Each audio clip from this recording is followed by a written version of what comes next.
Small sneakers by the front door. Not hers. Not his. Child-sized chopsticks in the dish rack. A handprint on the hallway mirror. Too low to belong to either of them. And a locked door. A locked door he begged her, with actual desperation in his eyes, never to open. She told herself there was an explanation. She told herself she was overthinking.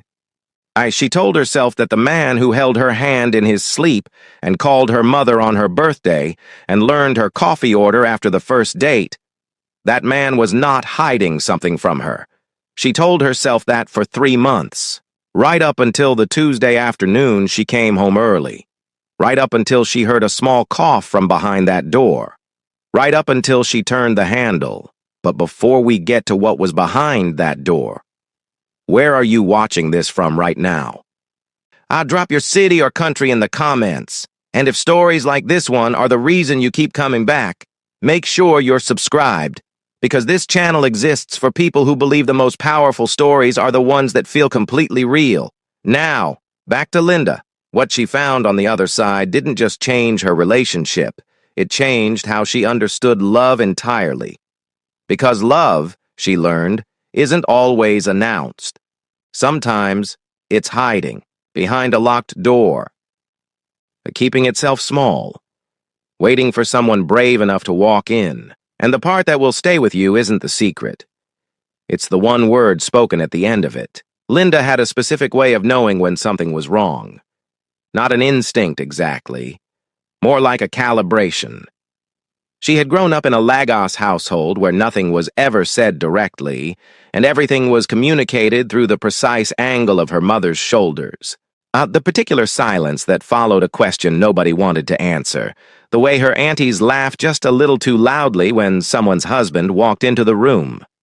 She had learned early that the surface of things and the truth of things were rarely the same conversation. So when something shifted in Taehyung that October, she noticed in the way she had been trained her whole life to notice, quietly, carefully, without showing her hand. And they had been together for 8 months. 8 months that had felt, for most of their duration, like the easiest thing Linda had ever done. Taehyung was not a complicated man on the surface. He was punctual and gentle and laughed at her jokes a half-second before anyone else in the room did. He made her Nigerian soup once with the wrong peppers and presented it with such genuine pride that she ate the entire bowl and said nothing. Would be given anything she didn't first fight for, had let herself receive him. Which is why October frightened her. It started with the phone. Taehyung had never been precious about his phone.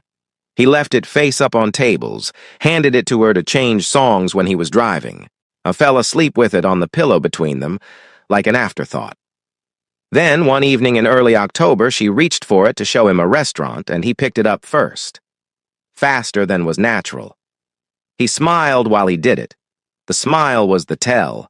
It was one beat too wide, assembled rather than arrived at. She said nothing. She filed it. The call started a week later. He began stepping outside to take them. Not hurrying exactly, but moving with a kind of deliberate casualness that she recognized as performance. He would return composed. He would say work. He said it the way people say fine when you ask how they are, reflexively, without content. Then came the lock.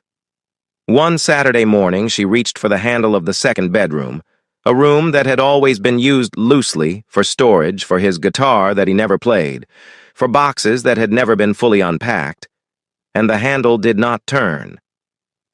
She stood there for a moment. She turned to him. He was in the kitchen with his back to her, and she watched the back of his neck go still in the particular way that a body goes still when it is pretending not to be listening. She asked him about it later, lightly, the way you ask about something that should have a light answer. He said he'd put a few things in there he didn't want disturbed. He said it carefully. He held eye contact the way someone holds eye contact when they have practiced doing so. She nodded. She said, "Okay." She went to bed and lay in the dark and listened to the apartment breathe. If you have ever loved someone and felt the first cold edge of a secret between you, you already know what Linda felt in those weeks. It is not dramatic. It is not loud. It is very quiet and very persistent, like a sound just below hearing that you feel in your back teeth. She went to work. She came home. She cooked and laughed and sat beside him on the couch and felt the distance growing in millimeters, invisible to everyone but her. She started noticing other things. The small sneakers appeared on a Thursday, neat, white, a child's size, placed by the front door with the same careful alignment that Tae-hyung used for his own shoes. She picked one up. She turned it over. She set it back down precisely as she had found it and walked to the kitchen and drank a full glass of water standing at the sink. The chopsticks followed. Child-sized, red-handled, in the dish rack on a morning when she came down early and Tae-hyung was already showered and standing at the stove with his back to her. She looked at the chopsticks. She looked at his back. She sat down at the table. She said good morning. He said good morning. They had breakfast, and neither of them said anything about the chopsticks. This is what Linda understood about secrets, and what Tae-hyung did not yet understand about her, that she was never going to confront him in the middle of the deception. She was going to wait. She came from a lineage of women who waited. Women who assembled the full picture before they spoke, because speaking too early only gave the other person time to construct a better lie. She was going to know everything before she said anything. But she was not without feeling, and the feeling was a specific grinding grief, not yet the grief of confirmed betrayal, but the grief of watching someone you love choose to be alone rather than let you in. He was working 2 jobs. She knew this before she was supposed to know. She had found a pay stub from a convenience store, a night shift, folded inside a jacket pocket when she was taking it to the dry cleaner. She had photographed it and put it back. And she had thought about it every day since. A man working 2 jobs and hiding both the reason and the exhaustion. Who does that? What kind of weight makes a person do that? She watched him sleep sometimes and thought, "Where are you? You are right here and I cannot find you anywhere." And then there was the handprint. She found it on a Wednesday evening, low on the hallway mirror, the perfect pressed outline of a small hand. She stood in front of it for a long time. The apartment was quiet. Tae-hyung was on the phone in the bathroom with the water running. She pressed her own hand against the mirror beside the small print and looked at the difference in size. A child had been in this apartment. A child who ate with small red chopsticks and wore white sneakers and pressed their hand against mirrors the way all children do. Not to hide themselves, but because glass is fascinating, and they have not yet learned to worry about what they leave behind. She stepped back from the mirror, and from somewhere, faint, easily missable, the kind of sound you could dismiss if you needed to, she heard something behind the locked door, a cartoon, barely audible, and underneath it, or behind it, the quiet, specific sound of someone trying to be very still. She stood in the hallway and did not move. From the bathroom, the water shut off. She walked to the kitchen. She put the kettle on, and he looked at her for a moment with an 100% confidence. She said, "Just tired." He looked at her for a moment with an expression she couldn't fully read, something that lived between relief and sorrow. The face of a man who has just been given more time he knows he doesn't deserve. He said, "I love you." She said, "I know." She did not say it back, not because she didn't mean it, but because something in her needs to hold it back, just for now, the way you hold something precious close to your body when the ground beneath you is uncertain. She gave it 1 more week. She told herself, 1 more week, and then she was walking out of this apartment and not coming back until she understood what she was walking back into. She lasted 4 days. The Tuesday she came home early was not planned. Her afternoon meeting was canceled, as she took the train home at 2 in the afternoon instead of 6. She did not text him. She did not think very much about what she was doing or why. She simply came home. The apartment felt different the moment she opened the door. Warmer, more inhabited. The air had a quality that apartments get when someone has been living inside them fully rather than passing through. The faint smell of a recent meal, a television turned low. Then she heard it, a small cough, from behind the locked door. She stood completely still. She counted her own heartbeats. She looked at the door. She thought about everything she had filed away over 3 months. The sneakers, the chopsticks, the handprint, the cartoon, the pay stub, the midnight phone calls, the smile assembled 1 beat too late. She thought about the way he looked at her sometimes like he was memorizing her. She thought about the night she found him sitting in the dark with his face in his hands. She walked to the door. She put her hand on the handle. She turned it. The door opened. The boy was sitting cross-legged on a mattress on the floor. Korean. Around 7 years old. Small and slight with dark, serious eyes that found her immediately and did not look away. Around him, books. As a worn, stuffed bear missing one eye, and drawings.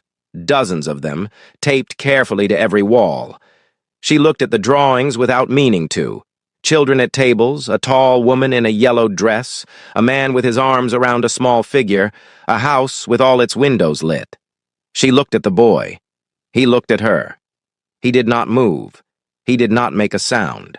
But he had the expression of someone who had been waiting for this moment long enough that the fear of it had mostly been replaced by a tired kind of resignation. She heard the front door open behind her. Fast footsteps. Tae-hyung appeared in the doorway. She turned to look at him. His face. She would think about his face for a long time afterward.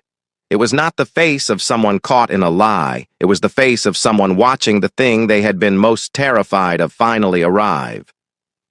As resigned, hollowed out. And underneath all of that, something she had not expected at all. Relief. Like a man who has been holding his breath for 2 years and has finally, involuntarily, exhaled. "I was going to tell you," he said. She looked at him. He said it again, quieter. "I was going to tell you." She looked back at the boy.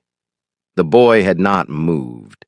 His eyes went between the two of them with a careful and practiced attention, the attention of a child who has learned to read rooms quickly, who knows that adults in tension are a weather system that must be monitored. "What is his name?" Linda asked. "Junho," Tae-hyung responded. "How old?" Linda questioned, her eyes flashing between the boy and Tae-hyung. 7. He will be 8 in March. She stepped back from the doorway. She walked to the kitchen. She sat down at the table. After a moment, Tae-hyung followed. He sat across from her. The apartment was quiet except for the faint sound of the television in the other room, still playing cartoons at low volume for a boy who was almost certainly no longer watching them. "Tell me everything," Linda said. And he did. His parents had died 2 years ago. Black ice on a highway outside Seoul, coming home from a family dinner on a Saturday night. Tae-hyung had been 24. Junho had been 5. There was no other family. His parents had both been only children. His grandparents long gone. The state had looked at Tae-hyung, 24 years old, and recently arrived in a new country, and presented him with a choice that was not really a choice at all. He became Junho's legal guardian 11 days after the funeral. He did not tell Linda this because by the time they met, he had already been alone with it for a year, and that had calcified into something he could no longer see past. Then he had built a life in 2 separate rooms.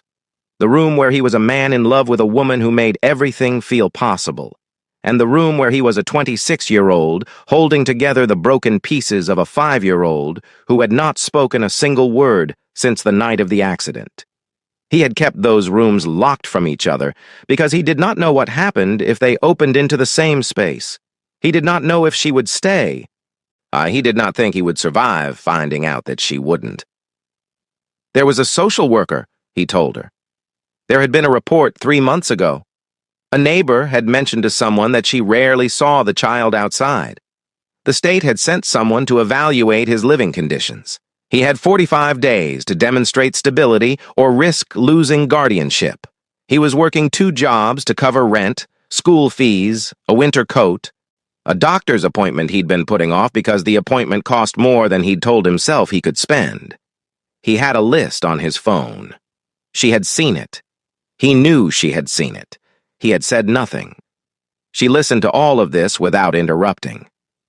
When he finished, the apartment was very quiet. She looked at him for a long moment. Then she asked, "Does he eat enough?" Tae-hyung put his face in his hands. His shoulders began to shake, slowly at first, and then with the full force of something that had been contained for 2 years in a body that was never designed to contain it. He didn't make much sound. The crying was almost silent, which made it worse somehow. The crying of someone who has learned to do even grief quietly, so that a small boy in the next room doesn't hear it and becomes afraid. She did not touch him yet. She sat with him in it. Because she was her mother's daughter, and she knew that some moments are not for managing. They are for witnessing. And the most loving thing you can do for a person who has been invisible for too long is to simply stay in the room and let them be seen. She did not move in that night. She went home. She sat on her own bed and called her friend Amara and said, "I don't even know where to start explaining this." And Amara, who had known Linda since secondary school and understood her silences better than most people understood her words, said simply, "Is he a good man?" And Linda was quiet for a moment. And then she said yes. And Amara said, "Then you already know what you're going to do." She came back the next morning with groceries. She didn't make an announcement. She didn't have a speech. And she walked into the kitchen and started making breakfast, and Tae-hyung stood in the doorway watching her with an expression she didn't have a word for yet. Junho watched from the hallway. She did not call him over, did not make eye contact, did not perform warmth in his direction. She cooked like he wasn't there, like there was simply no pressure attached to his presence in any direction. She set 3 plates. She sat down. She started eating. The silence stretched. Then small footsteps. The Yunyo sat down across from her. He watched her eat for a moment. Then he picked up his chopsticks. The days that followed were made of small things. She learned he communicated in drawings. He would leave them in places she would find them, the way some children leave notes. She started leaving blank paper and new pens on the kitchen table without comment. One morning she moved his shoes neatly by the door, and the next day found her own shoes moved neatly beside his. She narrated what she was doing when she was in the kitchen. "I'm making ramyeon. It'll be ready in 10 minutes. She said, not expecting a response, just letting her voice become familiar to him, like a sound that means safe rather than a sound that means brace yourself. One afternoon she fell asleep on the couch reading. She woke up with a blanket over her. She looked at Tae-hyung across the room. He shook his head slowly. They both looked at the hallway. There was one evening she almost left. She was watching Tae-hyung fall asleep at the kitchen table again, still in his work clothes, head dropping forward, fighting it the way exhausted people fight sleep when they believe they don't have the right to it yet. And Junho was in the other room, and the apartment felt held together with love and not enough of everything else. And she stepped outside and stood in the cold and called Amara again. "Oh, tell me I'm not crazy for staying." "Does it feel real?" Amara asked. Linda looked up at the lit window of the apartment, then answered, "It feels like the realest thing I've ever walked into." Then she went back inside. "If this story is already doing something to you, if you are feeling something you don't entirely have a name for yet, you are exactly where this story needs you to be. Stay with it, because what comes next is the part that matters." It was an ordinary evening. On no special occasion, no dramatic setup. The kitchen smelled like ramyeon. Tae-hyung was in the shower. Linda was washing dishes. Junho was at the kitchen table doing homework, head bent over his notebook, pencil moving. She was humming, something low and absent, a song her mother used to sing while cooking, one of those melodies that live so deep in the body you don't notice you're making it. She turned off the tap, dried her hands, turned around. Junho had stopped writing. and he was looking at her. Not the careful, monitoring look she had come to know, the one that assessed exits and emotional temperatures. Something different. Something that had reached a decision. He opened his mouth. The word came out soft, careful, like a person testing weight on ice before committing a full step. Nuna. She went completely still. From the hallway, Tae-hyung appeared in the bathroom doorway, wet hair, towel, frozen in place. He had heard it. Ayunyo looked between them both with the absolute composure of a child who has just done something enormous and chosen to treat it as ordinary. He looked back down at his homework.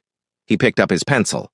He continued writing, like he hadn't just spoken for the first time in 2 years, like he had simply decided, quietly, privately, entirely on his own terms, that she was safe enough to name. Linda turned back to the sink. She gripped the edge of it. Her shoulders shook once. She breathed. Behind her, she heard Tae-hyung slide down the wall and sit on the floor. She heard him crying, real crying, the kind that has been stored in the body so long it comes out with physical force, the kind that has no performance in it because there is no longer any reason to perform. She stayed at the sink. She let him have it, because she understood now what the locked room had actually been holding. Not a secret, not a deception in the way she had feared. A man who loved 2 people and believed, with everything in him, that he was not allowed to ask for help carrying either one. He didn't think he deserved love while holding so much weight. Junho had just told him otherwise. One word spoken to her, meaning, I see you, meaning, you are mine now too, meaning, stay. The 3 of them stayed in that kitchen for a long time. Tae-hyung on the floor, Linda at the sink, Junho at the table, pencil moving, so adding something to his drawing that she would find, later on, the refrigerator. 3 figures in a kitchen, a window behind them full of light, every detail exact. He had drawn it before she even turned around. He had known before either of them did. If you made it to the end of this story, share it with someone who needs to hear it tonight. And if this kind of storytelling moves you, the kind that hides its truth in plain sight, the kind where the secret is never the point, subscribe. Because every story on this channel is built exactly like this one. A locked door, a reason you didn't expect, and somewhere inside it, one small, quiet, devastating word that changes everything.